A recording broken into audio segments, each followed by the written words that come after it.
Здравствуйте, ребята! Если вам нравятся мои видеоролики, подписывайтесь на мой канал. 38-й урок «Что зимой мы любим делать?» Қыста не істегенді жақсы көреміз. Ты будешь учиться составлять из слов предложений, пересказывать текст. Сен сөздерден сөйлем құрайсың және мәтіннің түсінігін айтасың. Упражнение первое. Послушай стихотворение. Өлең жолдарын тыңдаймыз. Что зимой мы любим делать? Снежки играть, на лыжах бегать, на коньках по льду кататься, вниз горы на санках мчаться. Қыста не істегенді жақсы көреміз. Қармен ойнағанды, шаңғы тепкенді, коньки тепкенді және шанамен сырғанағанды жақсы көреміз. Напиши в тетради выделенные в тексте словосочетания. Қарамен жазылған сөз тіркесін дәптерге жазып аламыз. Что дети любят делать зимой? Балалар қыста не істегенді жақсы көреді? Кататься на лыжах, шаңғы тебу, кататься на коньках, коньки тебу, лепить снеговика, аққала жасау. Упражнение второе. Составь предложение, сөйлем құра. Напиши их, оны жазамыз. Например, ночью белый снег выпал пушистый. Правильное предложение. Ночью выпал белый пушистый снег. Түнде ақ жұмсақ қар жауды. Второе. Утром ребята снеговика слепили. Правильное предложение. Ребята утром слепили снеговика. Таңертеңгісін балалар аққала жасады. Остальные предложения вы должны составить сами. Қалған сөйлемді өзіңіз құрайсыз. У тебя получился текст? Сенде мәтін шықты ма? Перескажи его. Түсінігін айт.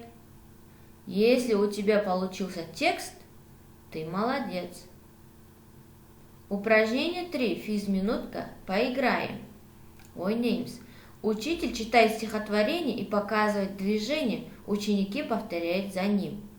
Мұғалім өлеңді оқиды және көрсетеді, ал оқушылар қайталайды.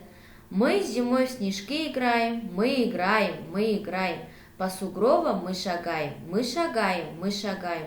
Потом на лыжах мы бежим, мы бежим, мы бежим. На коньках по льду летим, мы летим, мы летим. Показывает игру в снежки, қармен ойнауды көрсетеді. Показывает ходьбу по глубокому снегу, қалың қармен жүруді көрсетеді. Показывает ходьбу на лыжах, шаңғымен жүруді көрсетеді. Показывает катание на коньках, коньки тебуді көрсетеді. Какие зимние игры вы показывали? Докажите, что эти игры укрепляют здоровье. Қандай қысқы ойындарды көрсеттіңіз? Және бұл ойындар денсаулықты нығайтатынын дәлелдеңіз. Выпишите в тетрадь предлоги. Предлогтарды дәптерге теріп жазамыз. Упражнение 4. Почему так говорят? Спеши предложение в тетрадь. Неге бұлай айтады? Дәптерге осы сөйлемді жазамыз. Зима – лучшее время для укрепления здоровья. Қыс – денсаулықты нығайтатын ең керемет кезең. Почему так говорят? Ответьте на вопрос. Неге бұлай айтады? Идем дальше. Рассмотри картинку. Суретті қара. Расскажи, чем заняты дети на улице. Балалар немен айналысып жатыр? Какое это время года? Қандай жыл мезгілі? Какая одежда на детях? Балалардың үстінде қандай киім? Какое настроение у них? Көңіл күйлері қандай? Ответьте на вопросы. Сұрақтарға жауап береміз. Упражнение 6. Работа в парах. Жұптық жұмыс.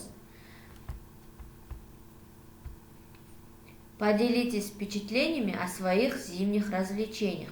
Напишите в тетради. Қыста өзіңнің көңіл көтеретін нәрселерің туралы өз әсеріңмен бөліс. Және дәптерге жаз. Например, образец. Я люблю кататься на санках. Мен шанамен сырғанағанды жақсы көремін. А что любите вы? Сіздер нені жақсы көресіздер? Если выполнили все задания вместе со мной, вы молодцы. Урок окончен. До свидания.